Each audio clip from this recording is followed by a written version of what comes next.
Hello दोस्तों, कैसे हो आप लोग। मुझे उम्मीद है कि आप सब ठीक होंगे और सब कुछ अच्छा ही चल रहा होगा। दोस्तों, राजस्व एवं भूमि सुधार विभाग बिहार सरकार द्वारा एक अनुदेश जारी किया गया है, उसी के ऊपर आज के इस वीडियो में हम बात करने वाले हैं। और यह अनुदेश आप सबके लिए काफी महत्वपूर्ण भी है, क्योंकि भी बिहार में जो है जमीन का सर्वे हो रहा है। इस बीच लोगों में अभी काफी भगदड़ मची हुई है। लोग परेशान हैं कि भाई मेरा वंशावली कैसे बनेगा, मैं प्रपत्र 2 कैसे भरूंगा, प्रपत्र 2 अगर भरता हूं तो भाई कौन कौन सी जमीन के पेपर उसमें अटैच करने होंगे, कहां जमा करना होगा, अगर वंशावली भी बनता है तो भाई किस किस से साइन कराना होगा। बहुत सारी यहां पर चीजें हो रही थी, कंफ्यूजन था और लोग जो है इधर उधर खूब भगदड़ मचा रहे थे, दौड़ रहे थे। ठीक है, तो उसी को लेकर के, ताकि आपको ज्यादा दिक्कत ना हो, एक अनुदेश जारी किया गया है। इसको थोड़ा समझ लें ताकि आप जो है ज्यादा परेशान ना होवें। यहां पर दोस्तों 2 चीजें हैं, एक आवश्यक है, जो आवश्यक है उसे तो भाई आपको करना ही है, और जो आवश्यक नहीं है वो अभी जरूरी नहीं है करना। ठीक है, और इसी के चक्कर में जो आवश्यक नहीं है आप जो है खूब दौड़ा कूदी कर रहे हैं, जो कि अच्छी बात नहीं है। ओके दोस्तों, तो यहां पर बिहार विशेष सर्वेक्षण और बंदोबस्त में रैयतों के लिए कुछ सामान्य अनुदेश दिए गए हैं, उसी के ऊपर यहां पर बात होने वाला है। तो सबसे पहले हम बात करते हैं कि भाई जो आवश्यक है, तो सबसे पहला दोस्तों स्व घोषणा का प्रपत्र 2, या क्या बोला गया है, स्व घोषणा का प्रपत्र 2 रैयत या रैयत के वंशज द्वारा धारित भूमि को भरकर अपने अंचल के शिविर में जमा करें या भू अभिलेख एवं परिमाप की वेबसाइट dlrs.bihar.gov.in पर अपलोड करें। आप 2 तरह से जो है सबमिट कर सकते हैं, अपने पेपर को प्रपत्र 2 को भर सकते हैं, या तो आप शिविर में जाके जमा करें या फिर ऑनलाइन आप dlrs.bihar.gov.in पर भी आप सबमिट कर सकते हैं। ठीक है, तो यहां पर दोस्तों प्रपत्र 2 तो आप जान ही रहे हैं, तो भाई भरना ही है कि भाई आपके पास कितना जमीन है, आपको वो जमीन कैसे मिला है, आप वंशज हैं, मतलब आपके दादा परदादा के नाम से जमीन था या फिर आप ही के नाम से हैं, जो भी है, अगर आपके पास जमीन है तो प्रपत्र 2 तो भाई भरना ही है, ये आवश्यक है, ये नेसेसरी है। ठीक है, सिंपल सी बात है। दूसरा चीज, और दोस्तों ये सब के ऊपर मैं बारीकी से वीडियो बनाया हूं कि भाई आप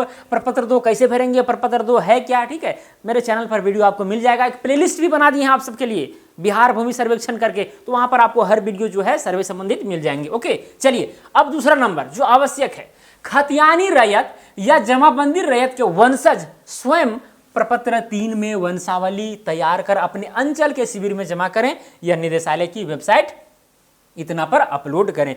दोस्तों यहां पर हम भी आपको बताए थे कि भाई वंशावली आपको बनाना चाहिए, वंशावली बनाने का भी प्रोसेस भी बढ़ गया है, 4-5 स्टेप में जो है आपको साइन कराना है, लास्ट में जो आपके सरपंच साहब हैं वो साइन करेंगे और पंचायत सचिव भी साइन करेंगे, तब जाकर के आपका वंशावली बन करके तैयार हो रहा था, क्योंकि प्रक्रिया अब लंबी हो गई है और होना भी चाहिए ऐसा, क्योंकि भाई हर चीज़ें जो है ना, जितना प्रक्रिया होगा उतना वो चीज़ क्या हो जाएगा, रिफाइन हो जाएगा। ओके, तो ये चीज़ था। तो भाई कई लोग जो है उसको नेसेसरी समझ लिए थे, हम उस वीडियो में आपको बताए थे कि अगर आप जो है वंशावली नहीं बनाते तो ऐसे भर करके जमा कर सकते हैं, अगर आप बहन का नाम नहीं देंगे तो वो भी कर सकते, कोई दिक्कत नहीं। जो आप भर के दीजिएगा भाई, जितने भी मान के चलिए आपके दादा के नाम से जमीन है, आप 3 बेटे हो रहे हैं तो तीनों का नाम लिखिएगा, एक बेटी भी थी उसका नाम नहीं लिखेंगे तो भाई अगर नहीं लिखे हैं, तीनों वहां पर साइन करके दे दिए तो तीनों का नाम से खाता खुल जाएगा। बाद में अगर दिक्कत होगा तो फिर वो तो फिर आपकी प्रॉब्लम है कि नहीं। तो आप जैसा चाहेंगे हो सकता है, ऐसा कोई दिक्कत नहीं है, लेकिन भविष्य में दिक्कत हो सकता है, इस बात को आपको ध्यान में रखना है।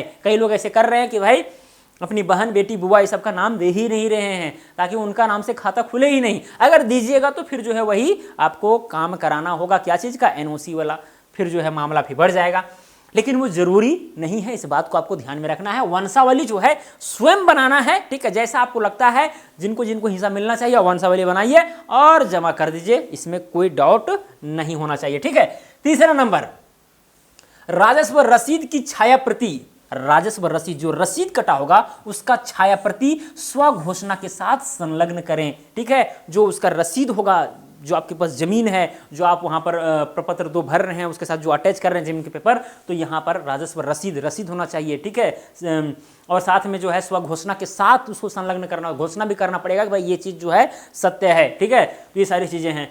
और दोस्तों चौथा नंबर, ये तीसरा हो गया, चौथा नंबर में क्या है, यदि क्रय या बदलन या दान की भूमि हो तो दस्तावेज की छाया प्रति, अगर मान के चलिए कि आप जमीन खरीदे हैं या दान में प्राप्त किए हैं या बदलैन की जमीन है तो वैसे कंडीशन में आपको जो है उसका छाया प्रति देना होगा। और देखिए कोई भी डॉक्यूमेंट का आपको ओरिजिनल कॉपी नहीं देना है, सबका छाया प्रति ही देना है, इस बात को आपको ध्यान में रखना है। ओके, चलिए साथ में 5वां नंबर में है, यदि सक्षम न्यायालय का आदेश हो तो आदेश की छाया प्रति। अगर सक्षम न्यायालय का अगर कोई आदेश है आपके पास, उसके तहत आपको जमीन प्राप्त हुआ है या कोई विवाद का निपटवारा हुआ है, जो कुछ भी हुआ, अगर कोई आदेश है जमीन संबंधी तो फिर उसको भी आप संलग्न कर सकते हैं। ये सब आवश्यक वाली चीजें हैं, ठीक है। चलिए 6ठा नंबर क्या है, बंदोबस्त भूमि या भूदान प्रमाण पत्र, वासगीत पर्चा की छाया प्रति। अगर आपका बंदोबस्त की हुई भूमि है या भूदान में मिला हुआ है तो उसका प्रमाण पत्र सर्टिफिकेट, ठीक है, या वासगीत पर्चा है तो उसका भी जो है छाया प्रति देना होगा, अगर ये सबसे आप प्राप्त किए हैं जमीन तब, ठीक है। चलिए 7वां नंबर में, जमाबंदी रैयत जीवित है तो केवल स्वघोषणा प्रपत्र 2 देंगे, वंशावली नहीं। अगर जमाबंदी रैयत जिनके नाम से जमाबंदी चल रहा है, अगर वो जीवित हैं और अपने नाम से जो है सर्वे कराना चाह रहे हैं तो वैसे कंडीशन में उन्हें जो है वंशावली बनाने की जरूरत नहीं है, केवल प्रपत्र 2 भर देंगे, काम चल जाएगा, कोई दिक्कत नहीं है, ठीक है। समझ में आ गई बात। चलिए अब दोस्तों ये सारी चीजें तो भाई जो आवश्यक थी वो मैंने आपको बता दिया। अब आवश्यक जो नहीं है उसके ऊपर भी यहां पर मैं बात कर लेता हूं। ओके, यहां पर देखिए पहला नंबर, प्रपत्र 3.1 में वंशावली पर कार्यपालक दंडाधिकारी, एग्जीक्यूटिव मजिस्ट्रेट, नोटरी पब्लिक के समक्ष शपथ करने की आवश्यकता नहीं है। चूंकि इससे समस्याएं बढ़ रही थी इसीलिए जो है इस विभाग ने ये नोटिस जारी किया है, ताकि जो है जो समस्याएं बढ़ रही है भाई, बहन बेटी बुआ को हिस्सा देने की अचानक वाली जो ये आ गया है, ठीक है, इससे लोगों को दिक्कत ना हो, इसीलिए ये नोटिस जारी करके आपको थोड़ा सा बता दिया जा रहा है कि ऐसा जरूरी नहीं है, आवश्यकता नहीं है। लेकिन यहाँ पर ये नहीं है कि भाई कानून में है ही नहीं, ऐसा तो यहाँ लिखा हुआ नहीं है। आवश्यक नहीं है मतलब कि ये जरूरी हो भी सकता है, इस बात को भी ध्यान में रखना है। लेकिन सर्वे के दौरान, चूंकि देखिए सर्वे तभी होगा जब जनता की ओर से सपोर्ट मिलेगा और विभाग की तरफ से सपोर्ट मिलेगा। जब दोनों में तालमेल अच्छे रहेंगे तभी सर्वे अच्छा से होगा, अदरवाइज सर्वे से अच्छा से नहीं होगा, ठीक है। तो ये सब आवश्यक नहीं है, अगर ये सब नहीं रहेंगे तो भी जो है सर्वे होगा, ऐसा कोई बात नहीं है। आप जो है सर्वे में भाग नहीं लेंगे तो भी सर्वे होगा, ऐसा थोड़ी नहीं है, ठीक है। चलिए मतलब आप नहीं, मतलब अगर पूरा नहीं लीजिएगा तब तो अलग बात है, मतलब मान के चलिए 100 आदमी ले रहे हैं, 1-2 आदमी नहीं ले रहा तो उससे क्या फर्क पड़ने वाला है। ओके चलिए अब प्रपत्र, अब 2 नंबर में चलते हैं, ठीक है। प्रपत्र 3.1 में वंशावली पर संबंधित ग्राम पंचायत के प्रतिनिधि से हस्ताक्षरित कराना आवश्यक नहीं है। अब प्रपत्र 3.1 जो वंशावली का जो फॉर्म है, जहां पर आपको वंशावली बना करके देना पड़ता है, तो भाई यहां पर आपको जरूरी नहीं है साइन कराना, जो आपके ग्राम के आपके पंचायत के जो प्रतिनिधि हैं उनका साइन कराना जरूरी नहीं है। तीसरा नंबर क्या है, खतियान के सच्ची प्रतिलिपि की आवश्यकता नहीं है। ध्यान दीजिए, खतियान हो या फिर आप जमीन खरीदे हैं या दान में प्राप्त किए हैं, जो भी है आपको जो है ओरिजिनल पेपर नहीं देना है, आपको जो भी देना है आपको जो है उसका प्रतिलिपि ही देना है, फोटोकॉपी ही देना है। ओके चलिए अब यहां पर चौथा नंबर में, किश्तवाड़ प्रक्रम में अपने भूखंड पर आपकी उपस्थिति अनिवार्य नहीं है। अगर आप स्वयं या आपका कोई विश्वस्त प्रतिनिधि जमीन पर उपस्थित रहता है तो सर्वे कर्मियों को पहचान में सुविधा होगी, ठीक है। अब देखिए किश्तवाड़ का काम होगा भाई, जो नक्शा बना है नक्शा में संशोधित, चूंकि भाई हवाई सर्वेक्षण के द्वारा जो है नक्शा तो उठ गया है, अब उसमें भाई कहाँ कहाँ वो मेढ़ वगैरह इधर उधर जाएगा, तो जो किश्तवाड़ का काम जब होगा तो वहाँ पर ऐसा नहीं है कि आपका ज़मीन है तो आपको रहना वहाँ पर जरूरी है। अगर आप नहीं रहेंगे और आपका कोई विश्वसनीय व्यक्ति है अगर वहाँ पर मौजूद है तो भी सर्वे हो जाएगा, कोई दिक्कत वाली बात नहीं है, ठीक है। तो आवश्यकता नहीं है आपका होना, जो वहाँ पर अपने नाम से खाता खुलवा रहे हैं उनको वहाँ पर हाजिर होना या हाजिरी बनवाना जरूरी नहीं है, ठीक है। चलिए 5वां नंबर क्या है दोस्तों, राजस्व रसीद की अद्यतन ऑनलाइन प्रति आवश्यक नहीं है। अगर रसीद की बात करें जो यहाँ पर आवश्यक था, अब उसमें जो है ना जो करंट रसीद, कई लोग जो है कंफ्यूज है कि भाई करंट रसीद चाहिए, करंट। अब देखिए दोस्तों, अगर करंट वाली बात आ जाएगी ना तो भाई एकदम पूरा अंचल में जो है एकदम भगदड़ मच जाएगा। सिंपल सी बात है, कई लोग जो है रसीद नहीं कटाएं बहुत दिन से तो भगदड़ मच जाएगा, तो भाई बर्डन बहुत ज़्यादा हो जाएगा। तो इसीलिए जो है ये अनुदेश जारी करके थोड़ा सा माहौल को शांत करने का प्रयास किया गया है, ठीक है। तो रसीद को भी जो अद्यतन यानी अपडेट किया हुआ या फिर बोलिए ऑनलाइन रसीद, ये सब आवश्यक नहीं है। अभी ऑनलाइन वाला जो प्रचलन है रसीद वाला, अगर ऑनलाइन वाला प्रति नहीं है आपके पास तो ऑफलाइन वाला भी दे सकते हैं, ऐसा कोई दिक्कत नहीं है, आपको टेंशन लेना नहीं है। तो दोस्तों मुझे उम्मीद है कि जो चीज़ें आवश्यक है वो समझ गए होंगे, जो आवश्यक नहीं है वो भी समझ गए होंगे, ऐसा कोई बड़ी बात नहीं है। ये आप खुद से भी दिमाग लगा सकते हैं, भाई इतना दिन हो गया सर्वे का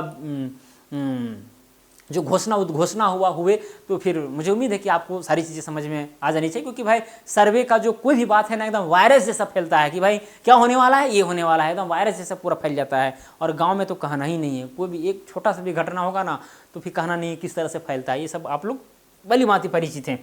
और दोस्तों किसी तरह का प्रॉब्लम होता है ना तो आप शिविर में जाकर के भाई अमीन से आप सहायता ले सकते हैं, कानूनगो से सहायता ले सकते हैं, जो शिविर जो प्रभारी हैं उनसे सहायता ले सकते हैं।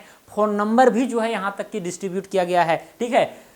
तो सर्वे ट्रैकर, बिहार सर्वे ट्रैकर कर का एक नाम का ऐप है, प्ले स्टोर से आप डाउनलोड कर सकते हैं, वहाँ पर जो है आपको मिल जाएगा नंबर वगैरह, ठीक है। नहीं हुआ तो वीडियो इस पर हम बना देंगे अगर आप कहिएगा तब, ओके। चलिए दोस्तों, मुझे उम्मीद है कि वीडियो आपको अच्छा लगा होगा। अच्छा लगा है तो वीडियो को भाई लाइक कीजिए दे दनादन, और साथ में अगर कुछ कन्फ्यूजन हो, कुछ क्वेरी हो तो कमेंट कीजिए, उस पर वीडियो बनाने का मैं प्रयत्न करूंगा। तो चलिए दोस्तों, आज के लिए इतना ही, अब मिलेंगे अगला वीडियो में। जय हिंद, वंदे मातरम।